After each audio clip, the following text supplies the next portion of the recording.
You know, some of the most incredible features on our planet, we're talking mountain ranges the size of the Alps, continents 3 times bigger than Japan, are completely, totally hidden from our view. So let's dive in and explore these spectacular landscapes that are lurking just beneath the surface. I know it sounds like something straight out of a sci-fi movie, but it is a real-life mystery.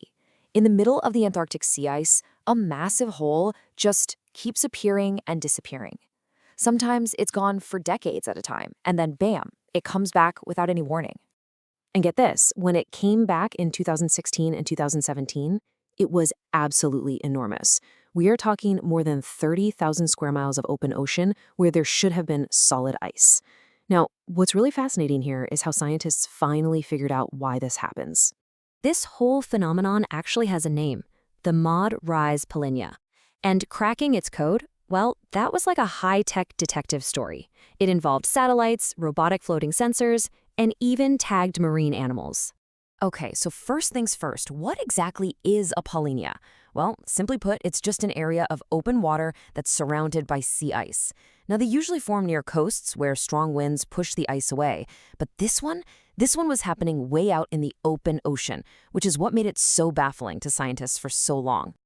So what's really going on here? What kind of perfect storm of events could create such a massive, persistent hole in the ice, so far from any coastline? Well, it turns out it's this amazing combination of ocean currents and wind dynamics. It all starts with this powerful, circular current called the Weddell Gyre. When it gets stronger, it pushes deep, warm, and extra salty water up towards this underwater mountain called Maud Rise. At the same time, you've got wind just whipping across the surface, creating this corkscrew effect that pulls that salty water all the way to the top. And here's the kicker. That salt-rich water acts kind of like antifreeze. It lowers the freezing point of the water and melts the ice from below, which is what keeps that huge hole open for weeks on end.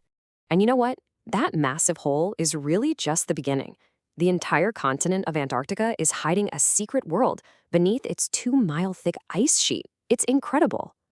I mean, if you were standing on the surface, you'd just see a flat, frozen desert stretching on forever. But what's really down there is just mind-boggling. We're talking about a colossal mountain range and a whole network of over 400 lakes that have not seen sunlight in millions of years.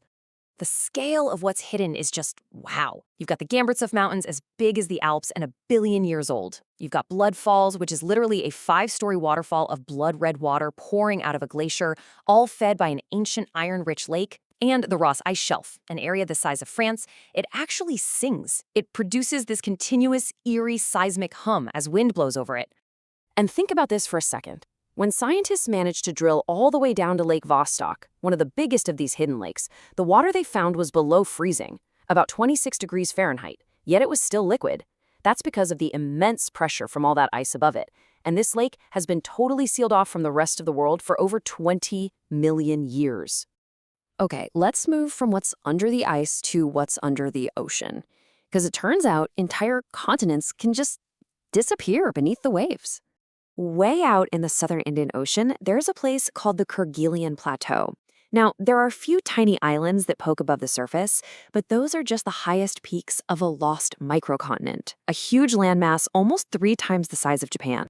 And its story is totally epic.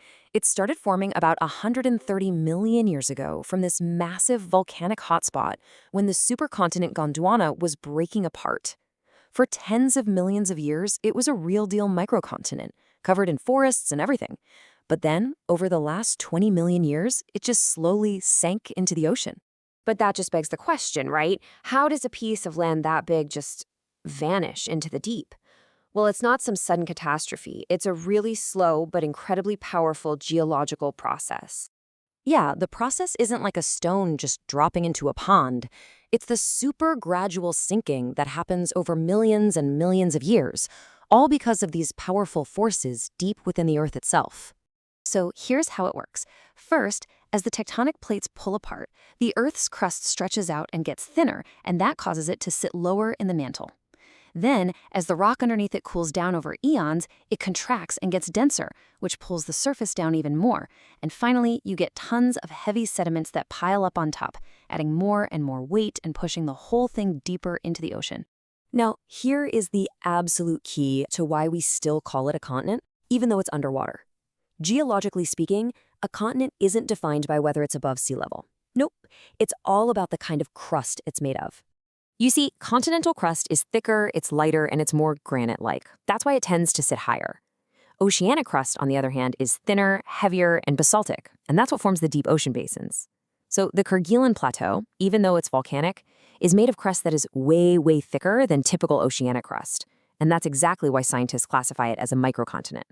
So, from massive holes in the polar ice to entire lost continents, what does all this tell us? Well, to me, it says that we are living in an ongoing age of discovery, right here on our own planet. So, why isn't Kerguelen on our maps as the eighth continent? Well, as this quote points out, it kind of highlights how our world maps are based as much on tradition and convention as they are on strict geology. And Kerguelen isn't alone, not by a long shot. You've got Zealandia, which is almost completely submerged near New Zealand, and Doggerland, which once connected Great Britain to mainland Europe. Our planet is just dotted with these ghost continents. The real takeaway here is that we often look to the stars for new frontiers, but really, some of the most alien and unexplored landscapes are right here, buried beneath ice and ocean. We are still charting the fundamental geography of Earth. It really makes you wonder, doesn't it? Even with all of our incredible modern technology, we've really only just scratched the surface. What other massive secrets is our planet still holding?